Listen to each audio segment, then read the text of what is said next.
True courage isn't the absence of fear, but the decision to face it head-on. Join us as we tell the epic tales of ordinary people doing extraordinary things in the face of impossible odds. Subscribe today and be inspired by the stories of modern-day heroes and legends. On a Tuesday morning in March, my daughter called to tell me she'd refinanced my house without my permission. I'm Dorothy Ann Calloway, 67 years old, retired after 31 years as a mortgage underwriter at First Covenant Bank in Cincinnati. I know loan documents the way some women know recipes by instinct, by muscle memory, by the particular smell of fraud when it's sitting right in front of you.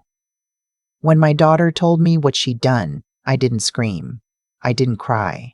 I asked her one quiet question that made her voice go completely silent on the other end of the line. I asked, "Which signature did you use?" She hung up. What my daughter didn't know, what neither she nor her husband had bothered to find out, was that the house they'd just borrowed $180,000 against wasn't in my name alone. It was in a living trust I'd established 4 years earlier, after my husband Gerald passed, and trusts don't refinance that easily. Not without the trustee's notarized consent, not without me. My name is Dorothy Ann Calloway, born September 3, 1957 in Dayton, Ohio. I raised 2 children in a 3-bedroom house on Clover Hill Road in Milford. My son Marcus, now 41, lives in Denver and calls every Sunday without fail. My daughter Renee, 38, married a man named Preston Holt 6 years ago, and that is where this story truly begins. I want to be honest about Preston. He was charming in the way that men are charming when they need something. Broad smile, firm handshake, always the first to offer a toast at family dinners. I liked him for the first 2 years. I genuinely did. Renee seemed happy, and her happiness had always mattered more to me than my own instincts, which I now recognize was my first mistake. My instincts were never wrong about Preston Holt. I simply chose not to listen to them. Gerald died in November 2019. Pancreatic cancer, 9 weeks from diagnosis to the end. He was 63. I was 62. We had been married for 39 years, and I will tell you plainly that losing him left a silence in my life so large I didn't know how to fill it. I threw myself into work for another year, then retired in the spring of 2021 with a modest pension, Gerald's life insurance, and the house on Clover Hill Road, which we'd owned free and clear since 2014. My financial picture for anyone who cared to look: approximately $214,000 in savings, $1,800 monthly pension, a paid-off house appraised at $310,000, and a living trust Gerald and I had set up with our attorney Ruth Blackwell the year before he got sick. Gerald had insisted on the trust sedative with our attorney Ruth Blackwell the year before he got sick. He used to say, "Dorothy, I've watched too many families fall apart over probate. Let's make sure ours doesn't." I signed every document fully conscious and fully aware. I remembered every word.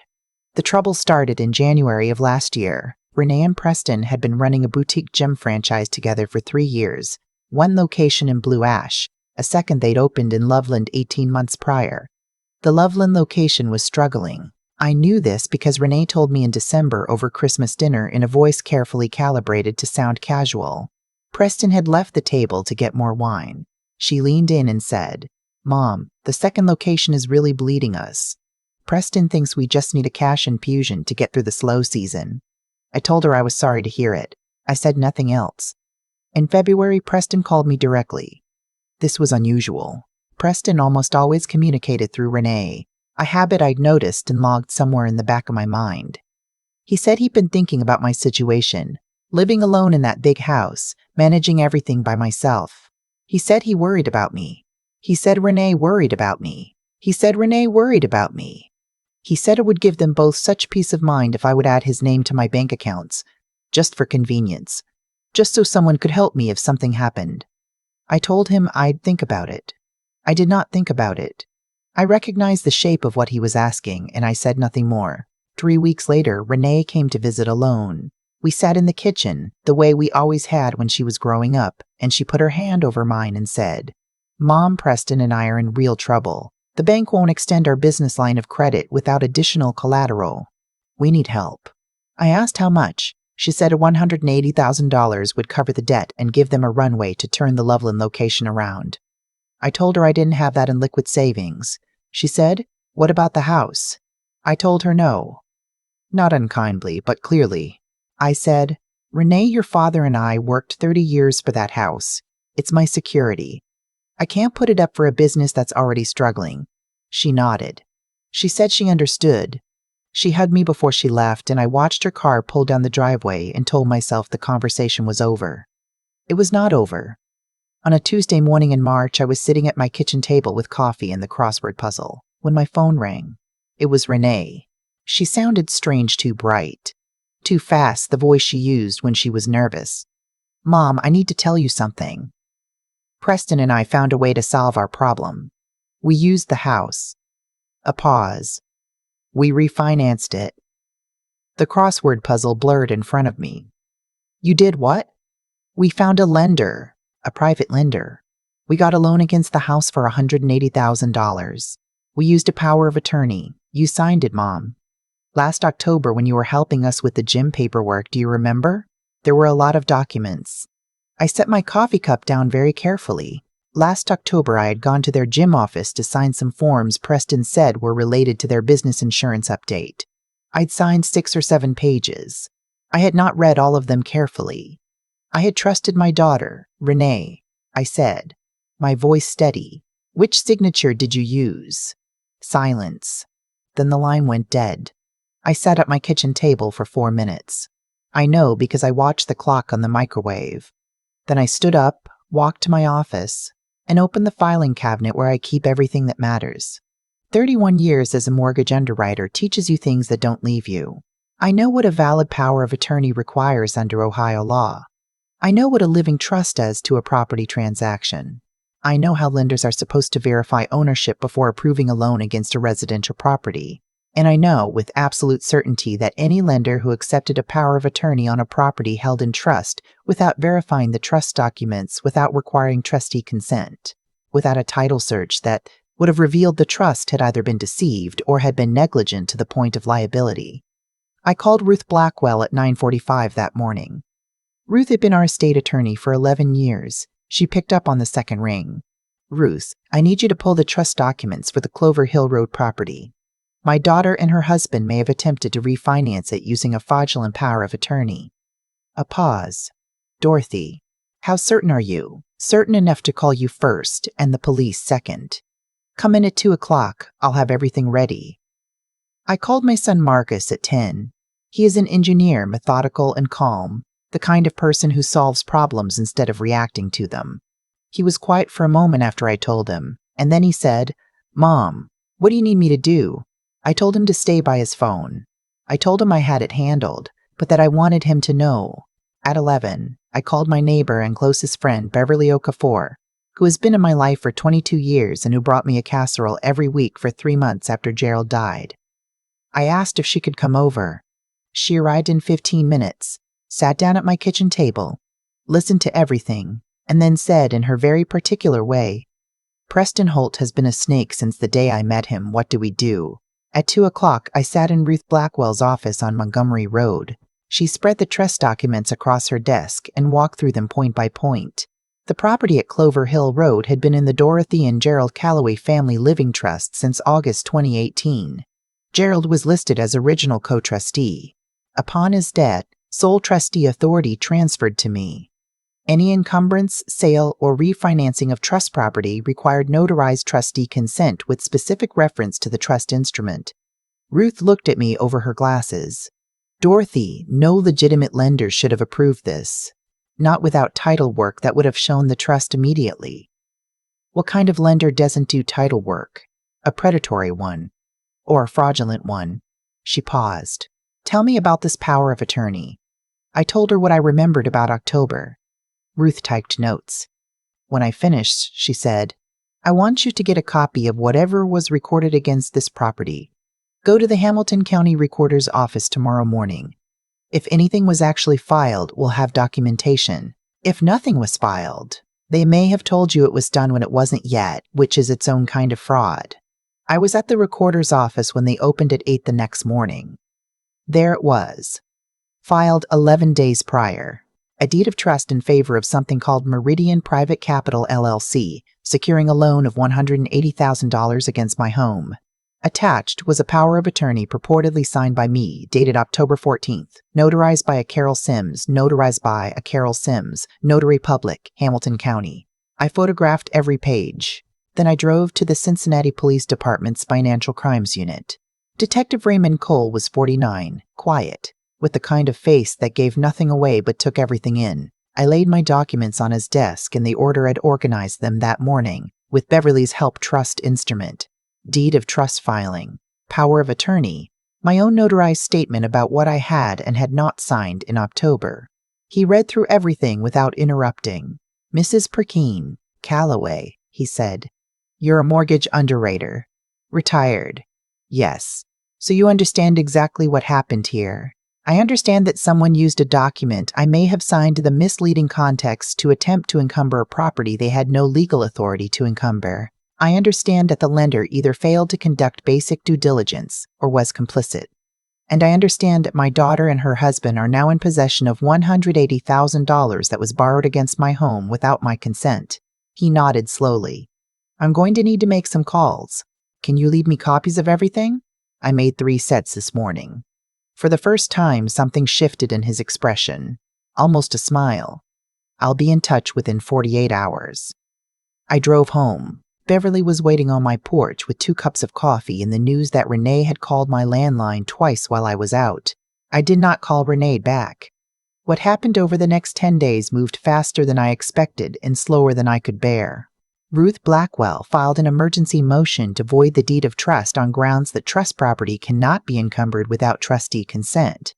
The title company, a small local firm called Reliable Settlement Services, received a letter from Ruth's office and immediately froze disbursement of funds. The $180,000 had not yet been transferred to Preston and Renee. It was sitting in escrow, and now it would stay there. Detective Cole called me on day 4. The notary, Carol Sims, had been located. She confirmed notarizing a power of attorney for a Dorothy Callaway on October 14th, but when shown a photograph of me, she hesitated. The woman who appeared before her had presented identification, but Carol admitted the photo ID had been handed to her quickly, and she had not compared it carefully to the woman's face. The signature on the notarized document, when compared to samples of my actual signature from bank records, showed significant inconsistencies in 3 places. On day 7, Renee and Preston appeared at my door. I had expected this. Preston came in first, without being invited, which told me everything I needed to know about how the conversation was going to go. Renee followed, her face tight with something that looked like shame trying to pass itself off as indignation. Preston sat down in Gerald's chair without asking. "I noticed this. I said nothing about it." "Dorothy," he said, "I think there's been a misunderstanding. You agreed to help us. You said you'd think about it. We took that as a yes. You took that as a yes. You took my silence as permission to forge documents? Nobody forged anything. You signed that power of attorney in October. You may not remember. I remember everything I signed, Preston. 31 years of reviewing loan documents will do that for a person." I looked at my daughter. "Renee, I need you to tell me honestly. Did you know what was in those papers you had me sign in October?" Renee looked at her hands. "Preston said it was just a backup authorization, in case something happened to you when we needed to manage things." "Did he tell you it would be used to take a loan against my home?" A very long silence. Preston's voice changed then. It got quieter and harder. "Listen, you're 67 years old and you're sitting in a house worth $300,000. You don't need all of this. Renee is your daughter. She is your family. We needed help, and you said no, so we found another way. The sensible thing now is for you to call your attorney and the police and tell them you've reconsidered. Tell them you authorized this. We'll pay you back." "You'll pay me back," I repeated. "Every cent. With interest, even. We just need time to turn the gym around." I stood up. I walked to the front door and opened it. "Get out of my house," I said. "Both of you, right now." Preston stood slowly, his jaw tight. "You do this, Dorothy, and you lose your daughter. Is that what you want? Is a piece of paper worth more to you than your family? What I'm holding on to isn't a piece of paper.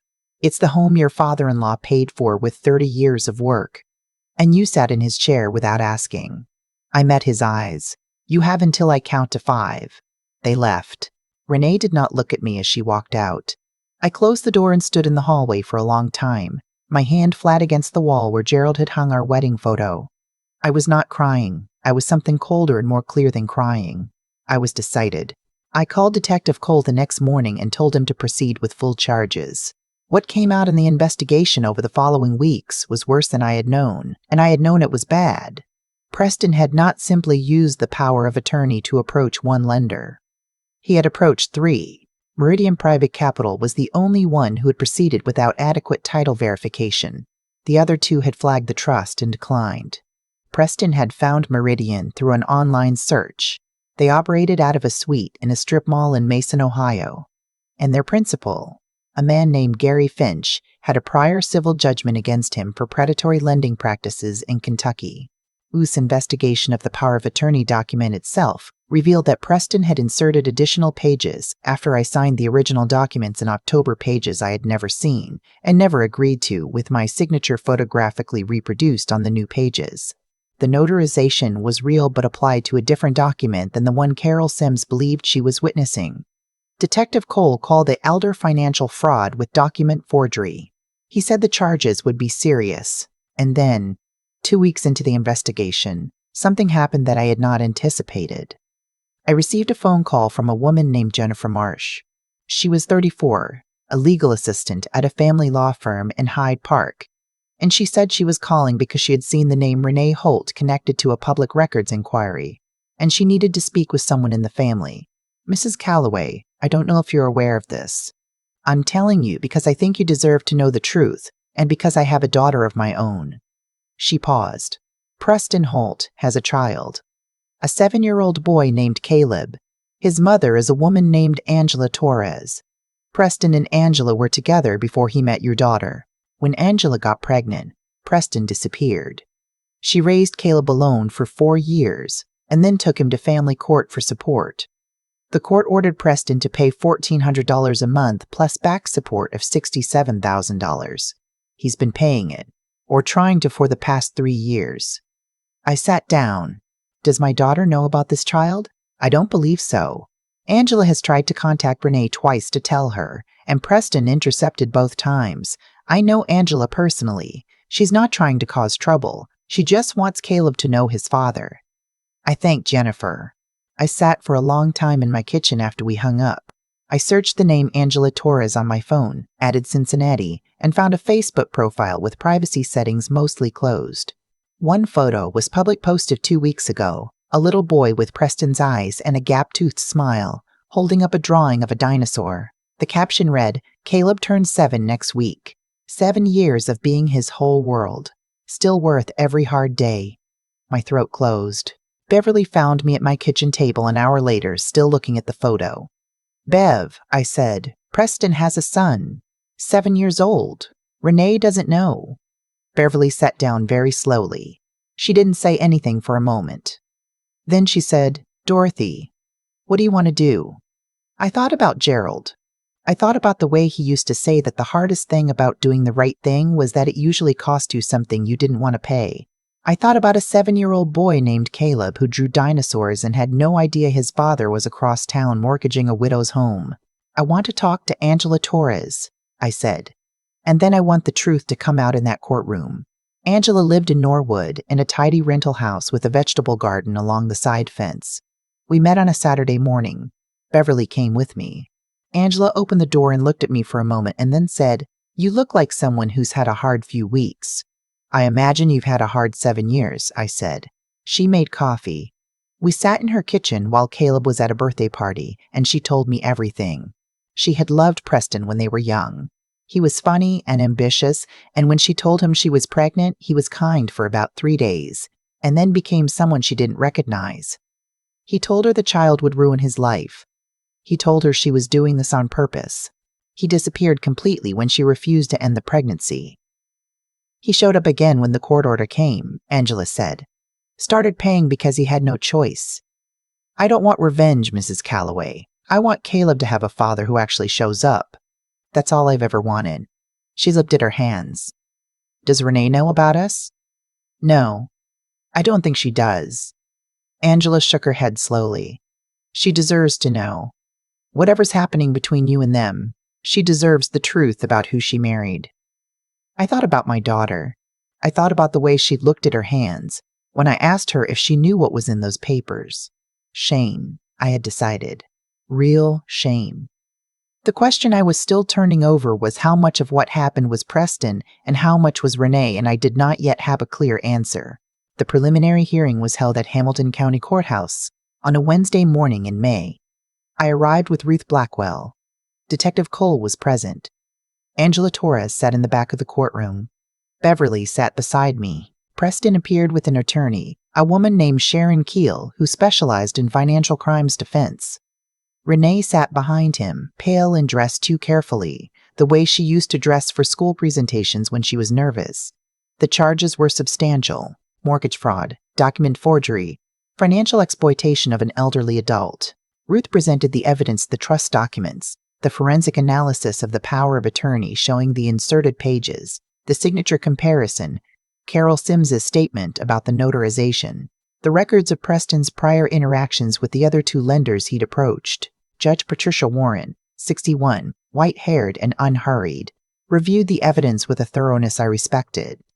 She asked pointed questions of Preston's attorney that Sharon Keel answered with increasing difficulty. Before the judge moved to the question of charges, she asked if anyone wished to make a statement. I stood. Your Honor, before this proceeds, I want to ask my son-in-law a question.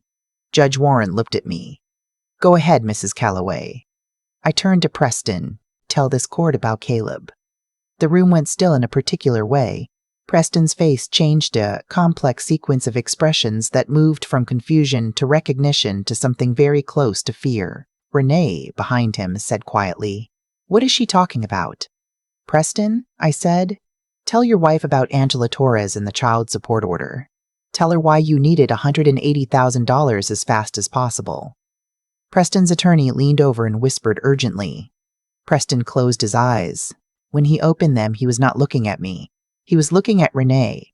Renee, he said, and his voice was different, all the performance gone out of it. I have to tell you something.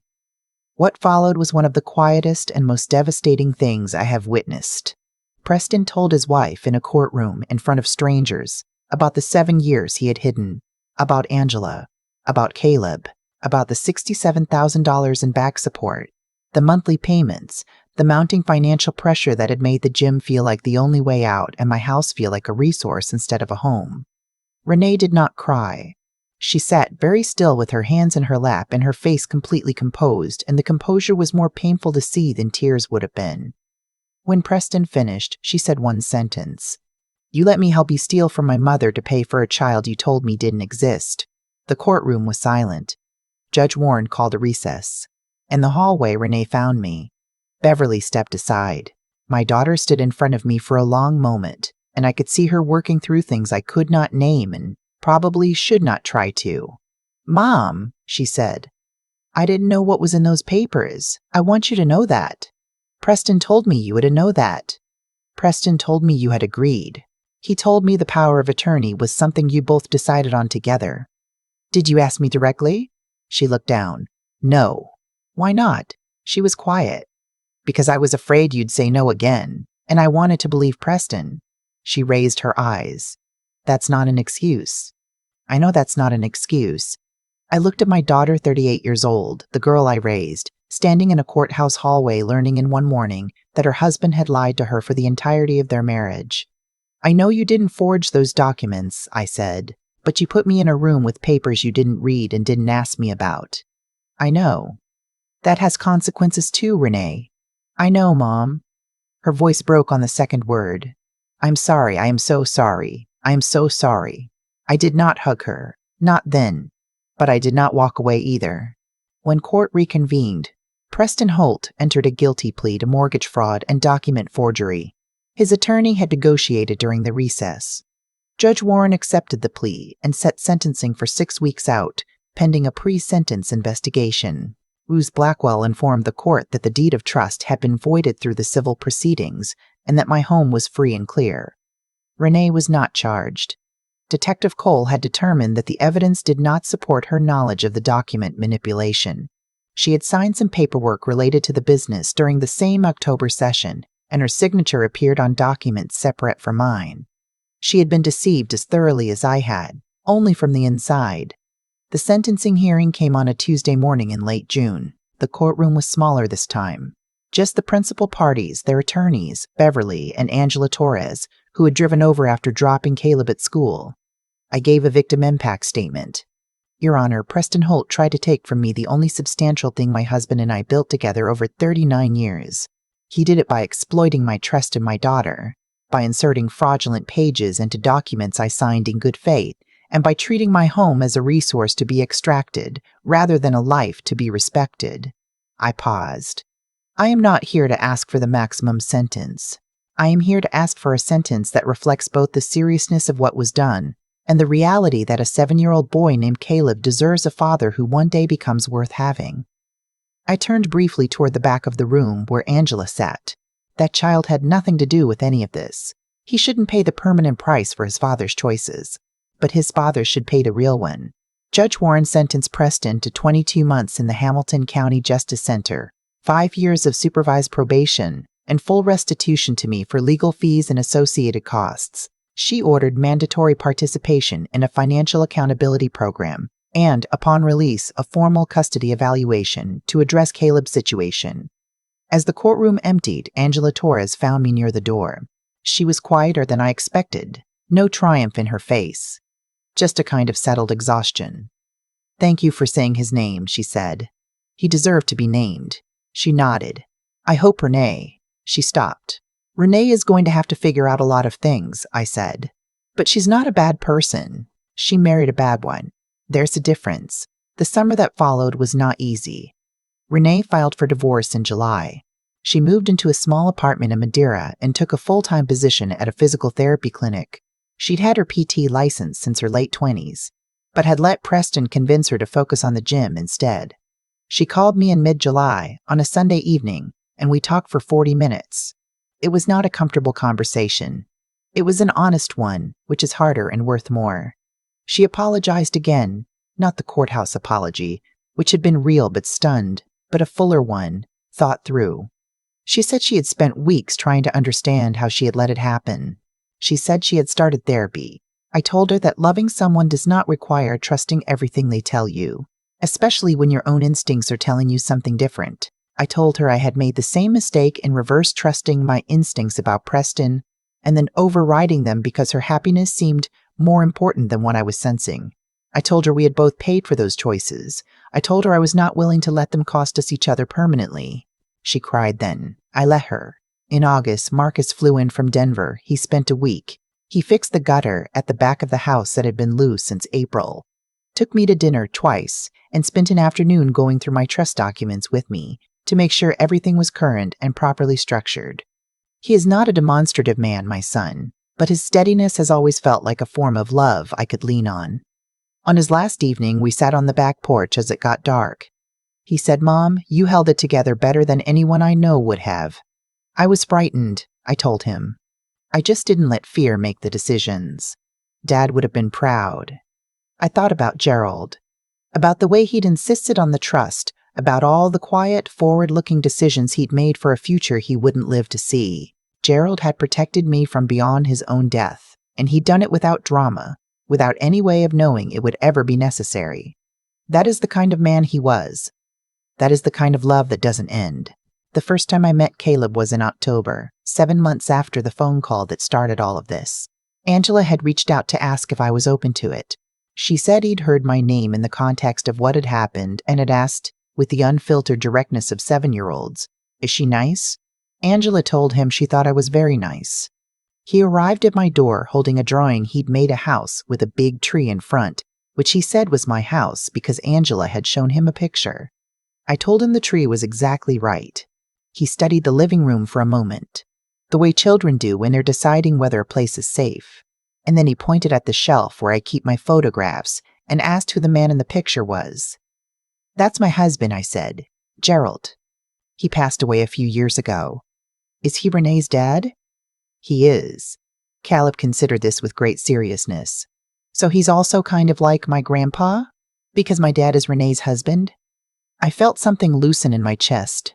That's a very good way to think about it, yes. He nodded, apparently satisfied, and asked if I had any cookies. I had made snickerdoodles that morning. I cannot explain why, except that I had wanted to be ready. By November, the house on Clover Hill Road was full on a Thursday evening in a way it had not been in years. Beverly and her husband Thomas. Marcus on a video call from Denver, propped against a stack of cookbooks so he could see the table. Renee, quieter than she used to be, but more present somehow. Grief and honesty had done something clarifying to her. Angela and Caleb, who had appointed himself the official taste tester for pie crust and took this responsibility seriously. Ruth Blackwell, who had declined politely 3 times before Beverly simply told her the address and said to bring wine. I stood at the head of the table before we ate. Gerald's chair was empty, the way it always is now. I have stopped trying to fill it. I want to say something, I told them. Not a speech, just something true. I looked around the table at faces held together by hard things and honest ones. Gerald used to say that you don't really know what you're made of until something tries to take it from you. This past year tried. I paused. And I found out that what I'm made of is sturdier than I thought. And so is this family. Even the parts of it I didn't know existed yet. Caleb looked up from the bread roll he was investigating. Are you talking about me? Partly, yes. He seemed pleased. I'm very sturdy, he said. I fell off the monkey bars and didn't even cry. The table laughed, and I thought of Gerald, and it did not hurt the way it used to. After everyone left that evening, I washed dishes while Beverly dried, the way we have done for 22 years. The house was quiet and warm, and mine. Any regrets? Beverly asked. The same question. It seems to be the question that follows everything significant. I thought about it properly, about the year, about the cost of it, and what it had returned. No, I said. I held the line where it mattered. I let grace in where it was possible, and I ended up with a 7-year-old who thinks he's sturdy. I handed her a dish. Gerald would have loved that kid. Beverly smiled. Gerald would have taught him how to fix gutters. He would have taught him how to fix gutters. He would have, I agreed. I dried my hands and looked out the kitchen window at the backyard, at the garden where I'd planted dahlias in September, at the porch where Gerald and I used to sit in the evenings with no particular reason to go inside. The house was mine. It had been mine all along, protected by a document a good man had insisted on before he died, held by 31 years of work I had done and knowledge I had kept, defended by a woman who had not forgotten a single thing she'd ever learned. I turned off the kitchen light. I was 67 years old, and I was stronger than I had ever been, and I had earned every quiet thing in that house.